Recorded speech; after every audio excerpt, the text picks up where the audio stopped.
نداء عاجل للسلطات المغربية. يجب على السلطات المغربية القيام بعملية تفتيش للجماهير الجزائرية وكذلك اللاعبين الجزائريين. كيف ما تشوفوا معايا في الصورة، فهذه العملية التفتيش كانت قامت بها السلطات الرواندية بأحد الفنادق الرواندية.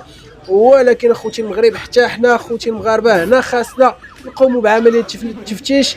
لما لا لحقاش هاد الناس هادو يقدروا يديو لينا شي حاجه، سوا كره سوا فوطه ديال لوطيل، سوا كيف ما تنشوفوا راه هاد الناس هادو عندهم واحد العقليه ما كاينش كيفها في العالم. فاحنا تنشوفوا العالم باسره عندهم مشاكل مع الجزائريين، ما خلاو مصر، ما خلاو كونغو الديمقراطيه، ما خلاو تنزانيا، ما خلاو الكاميرون، ما خلاو جميع الشعوب نوضوها معاهم صباط. فهنا تنتمنى بانكم تبارطاجيو هذا الفيديو باش السلطات المغربيه تقوم بالدور ديالها، وهي عمليه تفتيش للجماهير الجزائريه وكذلك اللاعبين الجزائريين.